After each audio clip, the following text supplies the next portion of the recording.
Hello, my name is Ari.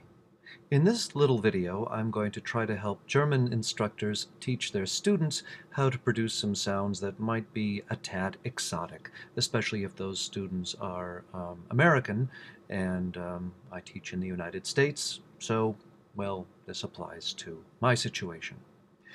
Let us jump right in. The sound ch. Usually students can not only produce this sound easily, but they can isolate it. It occurs in words, in nonsense words like yuch and ich and so forth. But we have to tell them to take it out of the realm of the disgusting and put it into nice, noble words and names like Bach and Lachen and Sachen.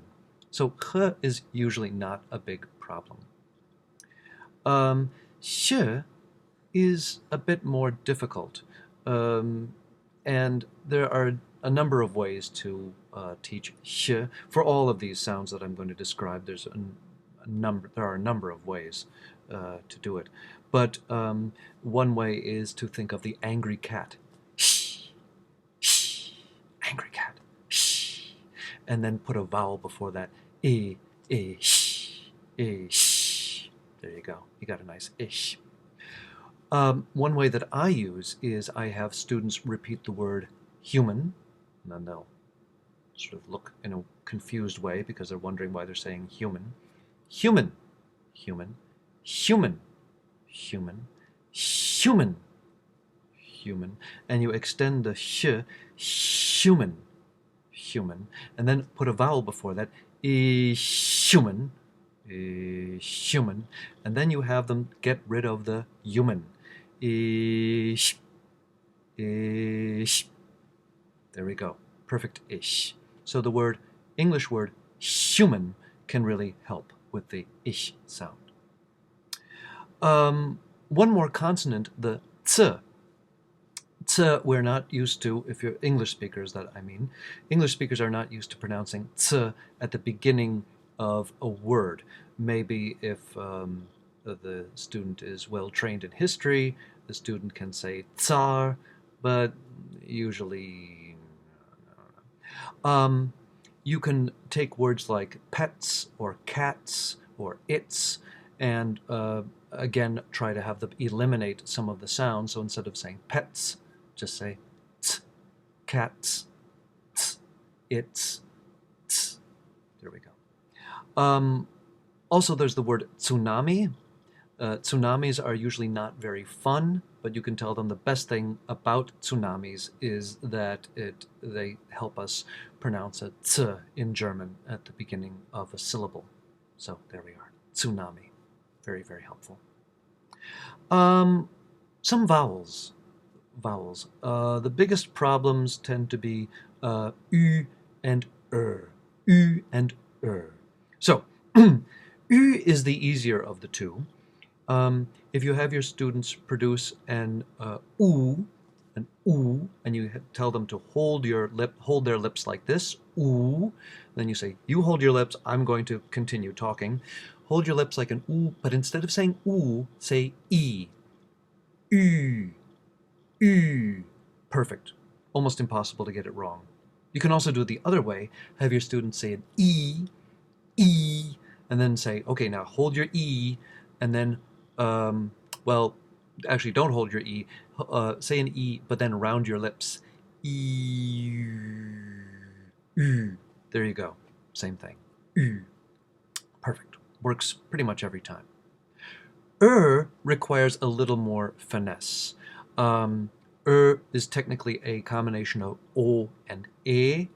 So I have my students produce a nice Minnesotan O. Most of my students are from Minnesota, so they are used to imitating the accent where people say, oh no, oh that's so nice, oh it's so cute. So I have them do a nice O, and then I have them hold the O, and I say, okay, now hold the O, but instead of saying O, say A. Now this is almost the end. Sometimes it's not quite the you want, so I have them put in a tiny bit of a Midwestern American So er, er. Just a little smidge of Midwestern R. So that usually does the trick. Sometimes I also have them do a sort of Frankenstein's monster gesture. Wo ist Wien? Wien ist in Österreich. Österreich ist schön. It's silly, but they have fun with it sometimes. So those are and ü and one distinction between English and German that students typically have some trouble with, and it's completely understandable, is the difference between the English a sound, a and o, and the German a and o. Now, the English a and o, these are actually combinations of sounds, a and o. So, and if you don't believe me, here is a little demonstration. I've said day twice and go twice, and then you'll be able to hear both of those sounds backwards. So you'll see really what a distinct combination of sounds is to be found in those syllables. Let's listen, shall we? Day, day, hit, hit, go, go, wook, wook. There we are. So, you might have to train students a bit to say words like boat instead of boat, or beten instead of beten. It's a small adjustment, but I think it's in the long run worth it. Of course, in the alphabet, A, B, C, D, E, F, G, H, I, J. So this is a subtle distinction, but I think one that's ultimately, well, kind of important. So there we are. There's a little bit of training on exotic sounds in the German language. Hope you liked it. Catch you next time.